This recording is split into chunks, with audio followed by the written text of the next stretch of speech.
स्वागत है आप सभी का प्रधानमंत्री संग्रहालय द्वारा संयोजित आज के अद्वितीय शो में।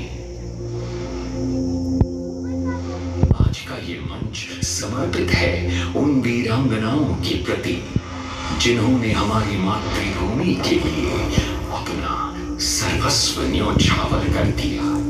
आज उनकी अनसुनी गाथा में कुछ रचनात्मक स्वतंत्रताएं लेते हुए हम उन्हें आपके सामने प्रस्तुत करेंगे।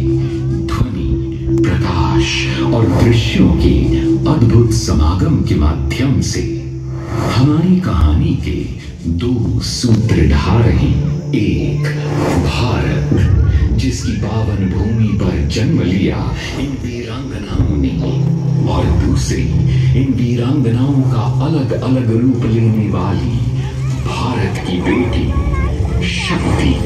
तो प्रस्तुत है वीरांगनाओं की महागाथा।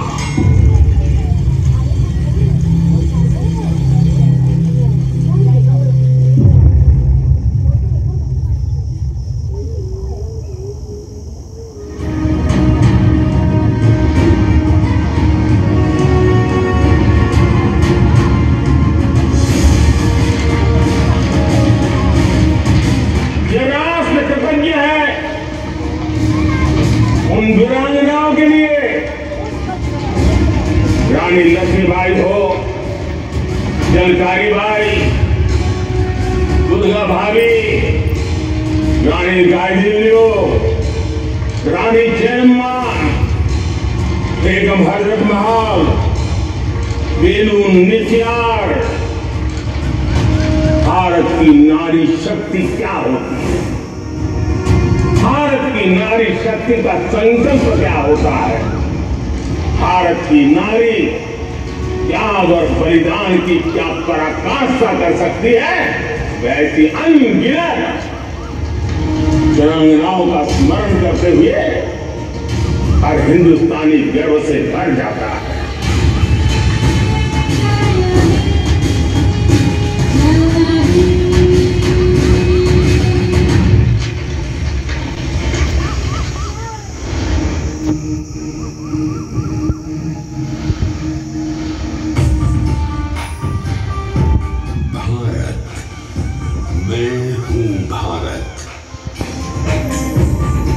मैं साक्षी हूँ बनते बदलते इतिहास का।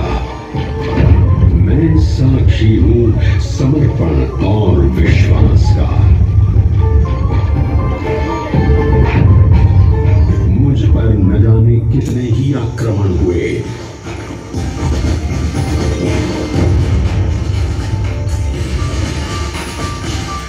मेरे बलिदानियों ने अपना रक्त देकर हमेशा मेरा मान रखा। इन बलिदानियों में ऐसी कई वीरांगनाएं भी रही जिन्होंने मेरे स्वाभिमान को बचाने की लड़ाई लड़ी।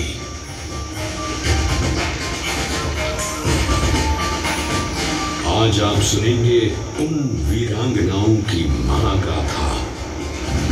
पहली महागाथा उल्लाल की रानी अब्बक्का की है। वो उल्लाल जो विजयनगर साम्राज्य का एक छोटा सा सामंती राज्य था।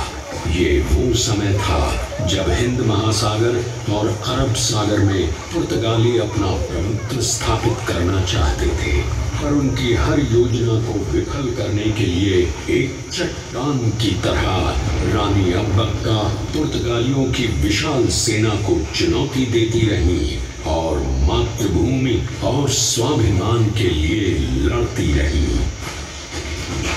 दूसरी महागाथा अवध क्षेत्र की है, जहां की रानी बेगम हजरत महल ने अपनी मातृभूमि की आजादी आज़ादी के लिए अंग्रेजों के खिलाफ हुए राष्ट्रीय विद्रोह का नेतृत्व किया और अंग्रेजों को एक ऐसा सबक सिखाया जिसे इतिहास कभी नहीं भूलेगा।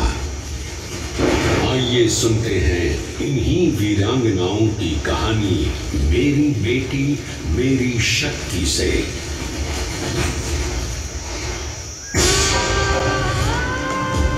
मैं शक्ति हूँ, मैं भारत की बेटी हूँ, मैं राष्ट्र की भक्ति हूँ, मैं भारत की शक्ति हूँ। अग्नि की लपक हूँ मैं,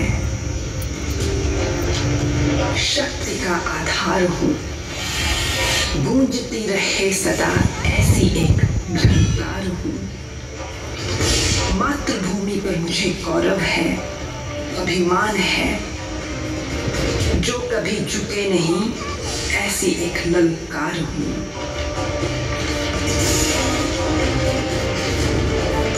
मेरे अलग अलग रूप इस पावन धरती पर आए हैं, जिन्होंने समय समय पर मानवता, मान्यता और मूल्यों के लिए संघर्ष किया है, जिनकी गाथा इतिहास के विशाल काय पन्नों पर कहीं खो गई। आज मैं सुनाऊंगी उनकी अनसुनी अमर गाथा।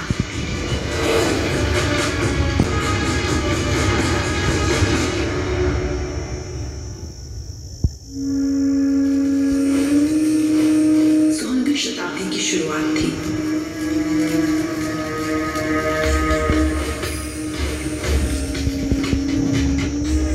यही वह समय था जब पुर्तगालियों ने अपना व्यापार बढ़ाने के लिए दक्षिण पश्चिमी तट से भारत में प्रवेश किया था।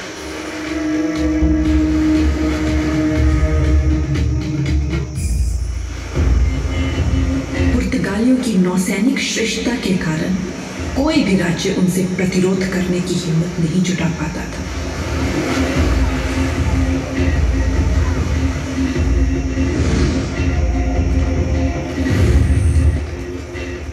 सागर में व्यापार करने के लिए उन्होंने कार्ताज नाम का परमिट लगाया, जिसके बिना वो किसी को भी व्यापार करने की अनुमति नहीं देते थे। साल था 1525। पश्चिमी घाट के बीचों बीच बसा था एक प्रांत उल्लाल। इसी राज्य के चौटा राजघराने में मेरी शक्ति स्वरूपा रानी अबक्का ने जन्म लिया।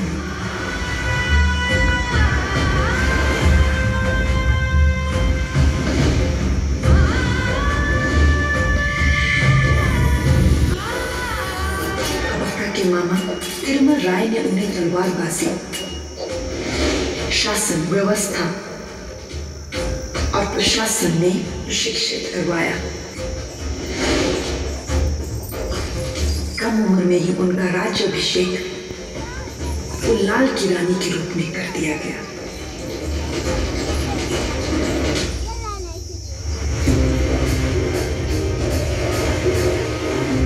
उल्लाल की करीबी बंदरगाह मैंगलोर और अरब के देशों में व्यापार कई सालों से फल फूल रहा था।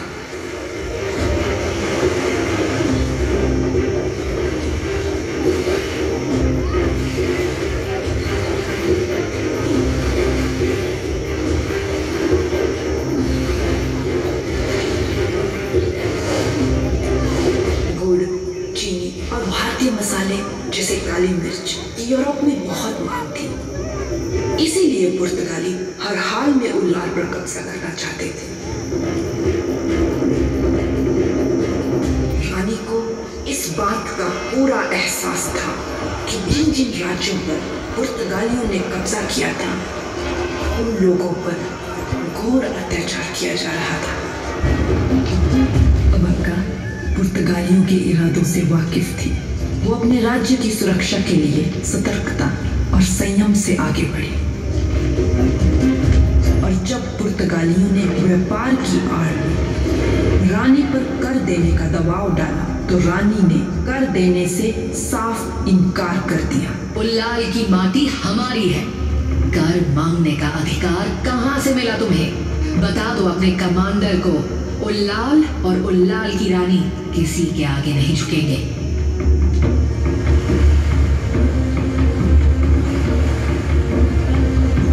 रानी ने उल्लाल में मसालों की खेती और निर्यात को बढ़ाना शुरू किया।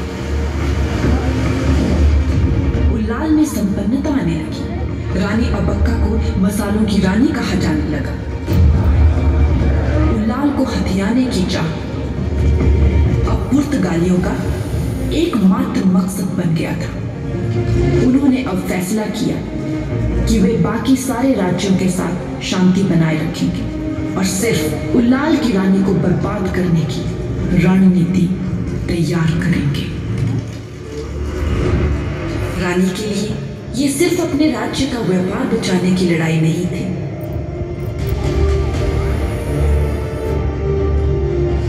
व्यापार नहीं था उस दिल में, वो मातृभूमि का प्यार था।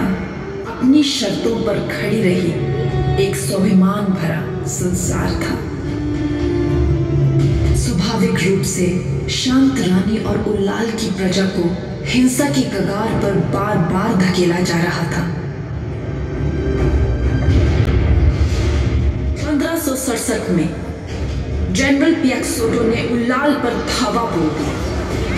रानी अबक्का ने अपने नेतृत्व का प्रदर्शन किया और पुर्तगालियों को हराने की योजना बनाई।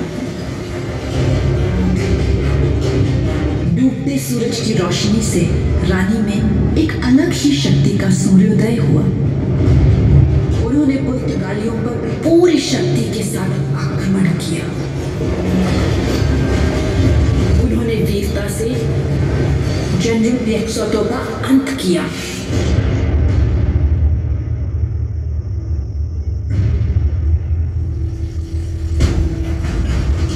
पुर्तगाली सैनिकों का पीछा करते हुए रानी ने एडमिरल मैस्करेनहास को भी मार गिराया। वीर रानी ने 70 पुर्तगाली सैनिकों को बंदी बना लिया।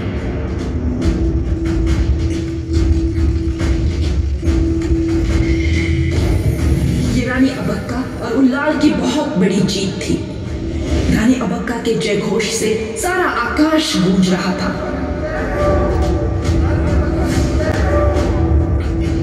अपनी हार से तिलमिलाते हुए पुर्तगाली जब शक्ति का सामना नहीं कर पाए तो उन्होंने कुटिलता का सहारा दिया। 1581 की सुबह थी।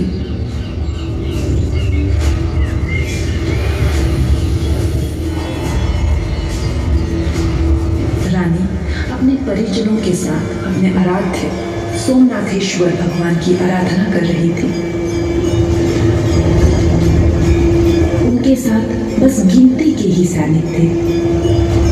रानी के मन में सुबह से ही आशंका थी कि आज कुछ अनहोनी घटने वाली है। तभी एक जोर का धमाका हुआ। रानी ने देखा पुर्तगाली सैनिक अपनी जंगी जहाजों के साथ उल्लाल से कुछ ही दूरी पर तैनात थे। रानी की शक्ति की धधकती ज्वाला और प्रज्वलित हो गई। रानी ने वीरता से युद्ध किया, पर अचानक से हुए इस हमले में रानी गंभीर रूप से घायल हो गई और अपने उल्लाल के लिए लड़ते लड़ते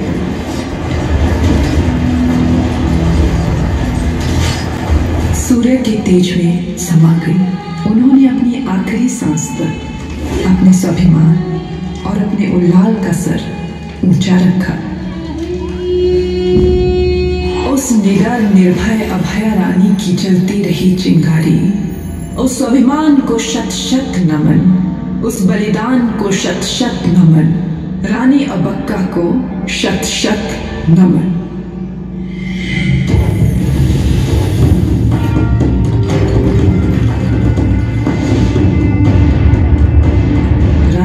की मृत्यु के बाद पुर्तगालियों को अब विश्वास था कि उल्लाल के व्यापार पर वो पूरा नियंत्रण हासिल कर सकते हैं।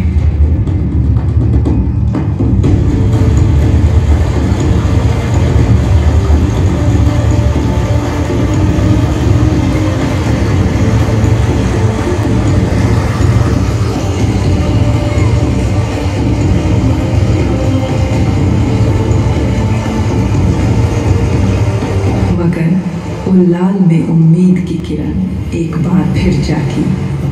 वही रूप, वही शौर्य, स्वाभिमान की वही चिंगारी। दिखा ये सब कुछ इस बार अबक्का की बेटी ने, जिन्होंने अपनी मां की गौरवशाली गाथा को जीवित कर दिया।